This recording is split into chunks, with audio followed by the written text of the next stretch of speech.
Hello my dear friends and welcome back to the channel. मी आहे ऐश्वर्या आणि आज आपला 11th व्हिडिओ आहे. या व्हिडिओमध्ये आपण child development and pedagogy that is बालविकास आणि शिक्षणशास्त्र या विषयावर MCQs बघणार आहोत. आणि टॉपिक जो आहे आपला तो आहे विकासाची संकल्पना आणि त्याचा शिक्षणाशी संबंध. तुम्हाला मी समोर सांगतेच की आपल्याला हा जो पेपर असतो किंवा हा जो टॉपिक असतो किंवा हा जो युनिट असतो चाइल्ड डेव्हलपमेंट आणि पेडॅगॉगीमध्ये, याच्यामध्ये आपल्याला टोटल किती युनिट स्टडी करायचे आहेत ते मी तुम्हाला समोर सांगतेच. महाराष्ट्र TET आणि CTET 2021साठी आपण प्रिपेअर करतो आहोत आणि यावेळेस आपल्याला ही एक्झाम क्लिअर करायचीच आहे. तर त्यासाठी दररोज डेडिकेटेड व्हिडिओज असतात सकाळी 8 वाजता ग्लोबल ऑनलाईन मराठीवर. तर तिथे तुम्ही दररोज सकाळी 8 वाजता ते व्हिडिओज चेक करा. आणि आता आपण पेपर 1 घेतो आहेत. जसं नेक्स्ट वीक येईल त्या वीकमध्ये आपण पेपर 2ची स्टडी करू. ओके, सो आपण पेपर 1 आणि पेपर 2 दोघं पण प्रिपेअर करणार आहोत. Fine. Okay, let's move with the video. But important thing is about the papers no, की पेपरमध्ये आपल्याला कोणता सब्जेक्ट असतो. तर ते मी तुम्हाला सांगितलं ऑलरेडी. पेपर 1मध्ये 5 टॉपिक्स, पेपर 2मध्ये पण हे 5 टॉपिक्स, ज्याला आपण जनरली 4 टॉपिक्समध्ये डिवाईड करतो. बिकॉज जर का आपल्याला मॅथमॅटिक्स आणि सायन्सचे टीचर व्हायचे तर आपण हा चूज करतो किंवा सिलेक्ट करतो. आणि जर का आपल्याला सोशल स्टडीज म्हणजे हिस्ट्री, जिओग्राफी याचं टीचर व्हायचं आहे तर आपण सेकंड टॉपिक सिलेक्ट करतो. ठीक आहे. क्वेश्चन्स, त्याचे मार्क्स, टायमिंग सगळं तुम्हाला माहिती आहे ना. तर आपण compulsory language English paper solve केला आहे. आपण हिंदी मराठी जी ऑप्शनल लँग्वेज आहे त्याचा पेपर सॉल्व्ह केला आहे किंवा त्याचे क्वेश्चन्स आपण स्टडी केले आहेत. आज आपण चाइल्ड डेव्हलपमेंट स्टडी करतो आहे. उद्या आपण मॅथमॅटिक्स स्टडी करूया आणि त्यानंतर आपण environmental science. Then for the next week will move to the paper 2. Okay, this is all good. But आता ही फ्री कोर्सची इन्फॉर्मेशन आहे, ही पण मी तुम्हाला सांगूनच देते एकदा परत, की फ्री कोर्स आम्ही स्टार्ट केला आहे महाराष्ट्र TETसाठी. तेच जे सर्व मी आता सांगितलं की पहिल्या पेपरची आता आपण स्टडी करतो आहे. इंग्लिश सॉल्व्ह झाला आहे किंवा मी म्हणू शकते इंग्लिशचे क्वेश्चन्स घेतले आहेत आपण, हिंदी मराठीचे झाले आहेत. आज आपण चाइल्ड डेव्हलपमेंट घेतो आहे. ठीक आहे. हाच सिक्वेन्स तुम्ही फॉलो करा. तुम्हाला प्रॅक्टिससाठी क्वेश्चन्स पण मिळणार आहेत या फ्री कोर्समध्ये. ओके, आता ही जी इन्फॉर्मेशन देते मी तुम्हाला पेड कोर्सची, त्याआधी मी तुम्हाला एक आणखी दुसरी इन्फॉर्मेशन देते. ती म्हणजे सगळ्यात पहिली आणि इम्पॉर्टंट गोष्ट, MTET म्हणजे महाराष्ट्र TETचा जो आपला पेपर आहे तो 10 ऑक्टोबरला होणार होता. बट आता तो पोस्टपोन झाला आहे टू 31 ऑक्टोबर. ओके, आणि आज आहे 24 सप्टेंबर. म्हणजे आपल्याकडे टोटल किती डेज उरले आहेत? 36. रिमेंबर, तुमच्याकडे फक्त 36 दिवस उरले आहेत प्रॅक्टिस करायला. त्यानंतर सेकंड इम्पॉर्टंट गोष्ट, CTETचे जे रजिस्ट्रेशन्स आहेत ते स्टार्ट झाले आहेत. ओके, हे एक्झाम जी आहे CTETची ती प्रोबॅबली डिसेंबर ते जानेवारीच्या दरम्यान होणार आहे. ठीक आहे. जर पोस्टपोन नाही झाली तर डिसेंबर जानेवारीमध्ये होईल. सो CTETबद्दल पण मी सांगितलं. जर तुम्हाला वाटतं की मी याच्याबद्दल तुम्हाला डिटेल्ड इन्फॉर्मेशन द्यावी तर तुम्ही कमेंट सेक्शनमध्ये सांगा. मी याच्यासाठी एक वेगळा व्हिडिओ बनवेल की त्याचा सिलेबस काय आहे, कसं आहे, सर्व प्रिपरेशन तर आपण करतोच आहे. फाईन. आणि सर्वात महत्त्वाचा मुद्दा म्हणजे यावेळेस आपल्यासाठी टार्गेट असणार आहे. काय असणार आहे आपलं टार्गेट? आपल्याला यावेळेस महाराष्ट्र TET आणि CTETची परीक्षा क्लिअर करायची आहे. हे आपलं टार्गेट आहे. आणि नुसतं क्लिअरच नाही करायचे तर आपल्याला खूप चांगला स्कोर मिळवायचा आहे. त्याच्यासाठी आपल्याला काय लागेल? आपल्याला लागेल प्रॅक्टिससाठी आपल्याला काय महत्त्वाचे आहेत? आपल्याला महत्त्वाचे आहेत क्वेश्चन्स. आणि क्वेश्चन्स आम्ही तुम्हाला प्रोव्हाइड करून देतो आहोत in the form of mock test. Okay, तर this is the time table for mock test, ज्याच्यामध्ये 30 डेजची मॉक टेस्ट ही बॅच आम्ही नवीन सुरू करतो आहोत, ज्यामध्ये तुम्हाला बिलकुल तुमचा पेपर पॅटर्न जसा असतो तसेच प्रश्न मिळणार आहेत. इंग्लिश, मराठी आणि हिंदी तीनही लँग्वेजेससाठी. तुम्ही कुठली का ऑप्शनल लँग्वेज सिलेक्ट करताय, तुम्हाला त्याचे पेपर्स मिळतील. जो येलो कलरमध्ये दिसतं हा पेपर 2चा मॉक टेस्टचा टाइम टेबल आहे आणि जो व्हाईट कलरचा आहे तो पेपर 1चा मॉक टेस्ट टाइम टेबल आहे. तुम्हाला प्रत्येक पेपरसाठी 10 मॉक टेस्ट मिळणार आहेत. डेट्स पण इथे दिले आहेत, तुम्ही चेक करू शकता. सोबतच महत्त्वाचं म्हणजे तुम्हाला डेली व्हिडिओ लेक्चर्स मिळतील, नोट्स मिळतील. Fine. These notes are going to help you for the last minute revision. ठीक आहे. मॉक टेस्टबद्दल मी सांगितलं.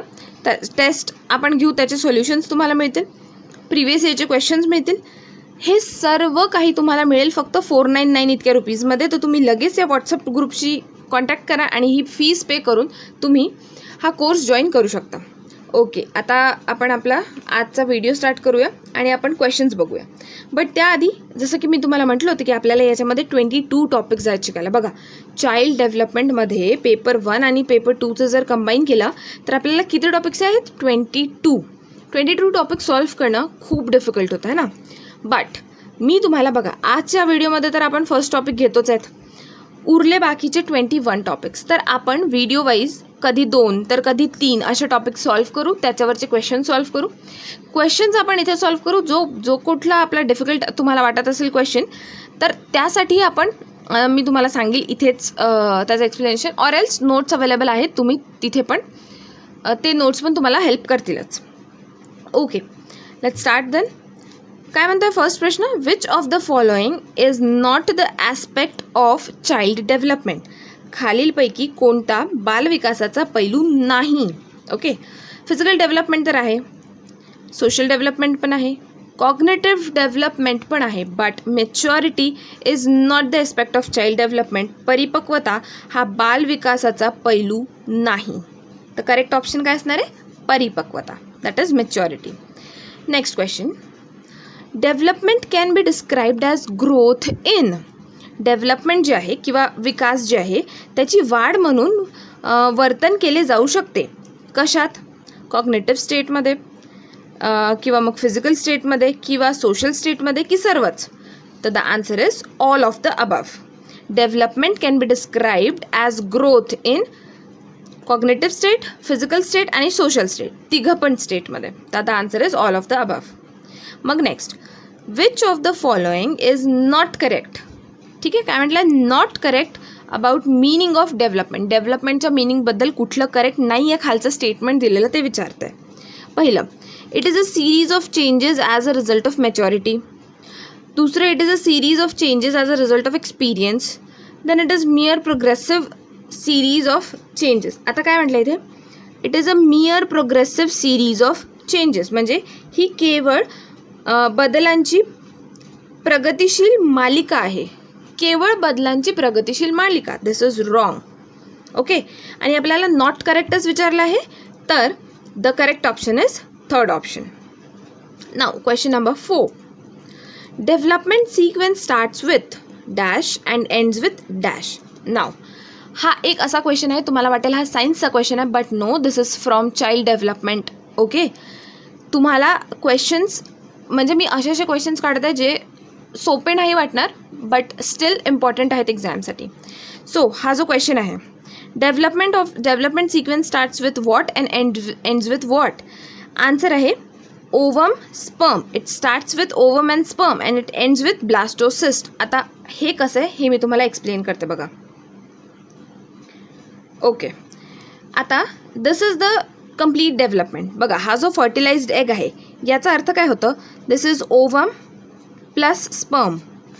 ओके, फर्टिलाइज्ड एगलाच आपण काय म्हणतो? जायगोट म्हणतो. ठीक आहे, तर जायगोटचा पॉईंट क्लिअर झाला तुमचा.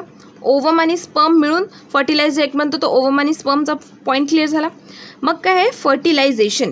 तर फर्टिलायझेशन इज द प्रोसेस आहे ती. ठीक आहे, फर्टिलायझेशन इज द प्रोसेस ज्याच्यामध्ये ओवम प्लस स्पर्म कंबाईन होऊन एक जायगोट फॉर्म करतात. तर फर्टिलायझेशन क्लिअर झालं.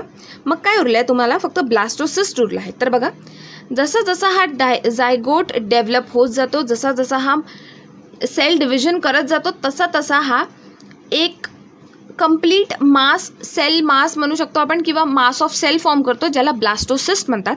आता हा जो ब्लास्टोसिस्ट असतो हा युट्रसमध्ये जाऊन अटॅच होतो आणि it leads to the formation of embryo. Embryo means baby. जो बेबी बनणार आहे तो बनतो ह्या ब्लास्टोसिस्टपासून, कारण हाच ब्लास्टोसिस्ट रिस्पॉन्सिबल असतो युट्रसमध्ये अटॅच व्हायला.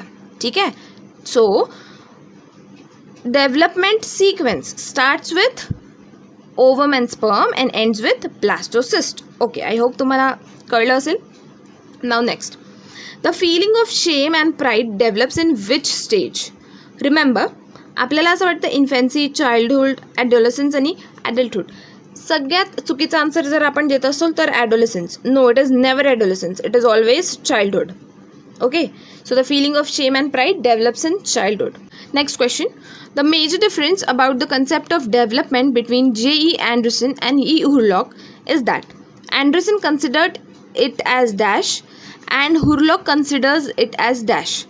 तर याच्यासाठी तुम्हाला अँडरसननी आणि हुरलॉकनी कुठली डेफिनेशन दिली आहे ग्रोथची ती माहिती पाहिजे, तेव्हाच तुम्ही त्यात डिफरन्स काय आहे हे सांगू शकाल. ठीक आहे. बट आतासाठी तुम्ही आन्सर बघा. आन्सर काय आहे ते, तर आन्सर आहे याचं ग्रोथ आणि बिहेवियरल चेंजेस याबद्दल बोलले होते अँडरसन आणि growth and changes relating to maturity याबद्दल बोलले होते हुरलॉक. ओके, करेक्ट आन्सर तर आहे सेकंड ऑप्शन. बट याची डिटेल्ड इन्फॉर्मेशन तुम्हाला नोट्समध्ये दिलेली आहे, जे तुम्हाला पेड कोर्स जॉईन केल्यावर मिळतील. Fine. Now next question. Which of the given statements is partially correct about the characteristics of development? म्हणजे दिलेल्या विधानांपैकी कोणते विधान विकासाच्या वैशिष्ट्यांविषयी अत्यंत बरोबर आहे? ओके, सॉरी, अंशतः बरोबर आहे, म्हणजे पार्शियली करेक्ट, थोडंफार करेक्ट आहे. आपण बघूया ऑप्शन्स.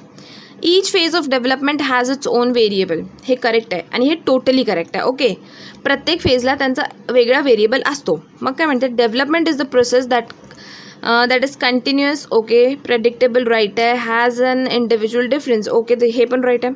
मग काय म्हणते, each phase of development is with its own characteristic behaviour. बरोबर आहे, म्हणजे चाइल्डहुडमध्ये आपण वेगळे वागतो, ॲडोलसन्समध्ये आपण वेगळं वागतो, तर हे पण करेक्ट आहे. नेक्स्ट काय म्हणतात, development is affected by cultural changes to certain extent. To certain extent, this is wrong. Development is affected by cultural changes to certain extent. नाही, it is affected to a lot extent. तर this is wrong. Okay, आणि आपल्याला पार्शलीच correct विचारलं होतं, certain extent नाही पाहिजे इथे, म्हणून हे पार्शली करेक्ट आहे आणि पार्शली इनकरेक्ट आहे. So the correct option is fourth option.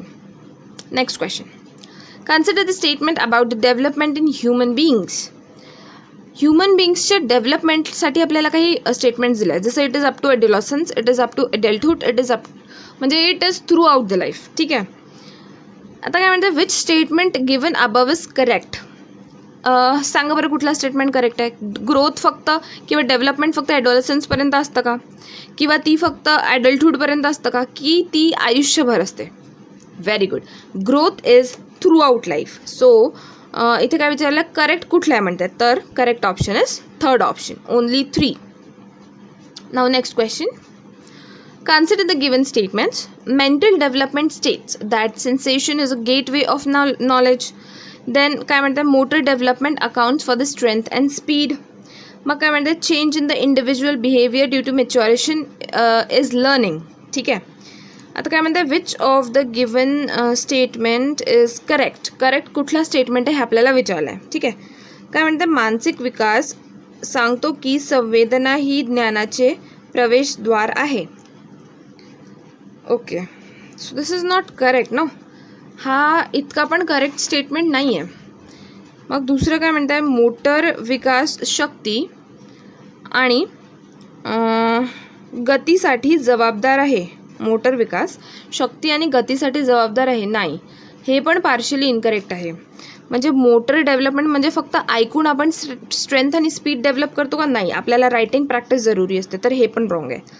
मग काय म्हणतात, change in the individual behaviour म्हणजे परिपक्वतामुळे वैयक्तिक वर्तनात बदल म्हणजे शिक्षण. Okay, now this is correct. Yes, म्हणजे मॅच्युरेशनमुळे जे आपल्यामध्ये चेंजेस येतात त्याला आपण लर्निंग असं म्हणू शकतो. येस, हे करेक्ट आहे. तर option 3 is the correct option. आता 10th question. Choose the incorrect matching with the help of given codes. Okay, fine. Incorrect matching शोधायची आहे. फिजिकल डेव्हलपमेंट म्हणजे नर्वस सिस्टम आणि एंडोक्राईनचं डेव्हलपमेंट होते, हा बरोबर आहे. एडोलेसन्स म्हणजे लव्ह फॉर एक्सप्लोरेशन. एक्सप्लोरेशन म्हणजे नवनवीन गोष्टी बघण्याची किंवा नवनवीन गोष्टी जाणून घेण्याची इच्छा. So this is also correct. Then आहे आपल्याकडे अर्ली चाइल्डहुड म्हणजे sensitive language development period. Yes, this is also correct, कारण स्टार्टिंगमध्येच तर आपण लँग्वेजेस शिकतो ना, नाही का. So this is also correct. Code काय म्हटलं बघा, 1 इज इनकरेक्ट, नाही. Then both 2, 1 and 2 are incorrect, नाही, हे पण रॉंग. मग 2 आणि 3 पण इनकरेक्ट म्हणते, हे पण रॉंग. म्हणजे none of this is our answer. Yes, तर आय होप आजचा व्हिडिओ तुम्हाला हेल्पफुल राहिला असेल. परत एकदा मी तुम्हाला रिमाइंड करून देते, only 36 days are remaining for our exam. So I think तुम्ही तुमचा एक्झाम जर तुम्हाला तुमचं प्रिपरेशन बूस्ट करायचं आहे तर तुम्ही more and more MCQs solve केले पाहिजे and that will be in the form of questions given to you by us in the mock test. Okay, so if you feel good, if you want to join the mock test, if you want to clear the exam, you should join to this course. Course join केल्यानंतर तुम्हाला एका WhatsApp ग्रुपमध्ये add केला जाईल, ज्याच्यामध्ये तुम्हाला regular जो timetable मी तुम्हाला मॉक टेस्टचा दाखवला होता त्या टाईमटेबलनुसार तुम्हाला रेग्युलर टेस्ट मिळतील आणि मग डेलीचे व्हिडिओ लेक्चर्स आणि प्रॅक्टिसचे पण वेगळे क्वेश्चन्स आहेत आणखी. So it will be beneficial for you. आता 50,000चा जॉब मिळणार असेल तर 500 स्पेंड करून आपण का बरं आपला फायदा करायचा नाही, हा प्रश्न आहे मला, हो ना. Okay, so if you want to join the course please you are welcome. So भेटू आपण आपल्या नेक्स्ट व्हिडिओमध्ये. Thank you so much.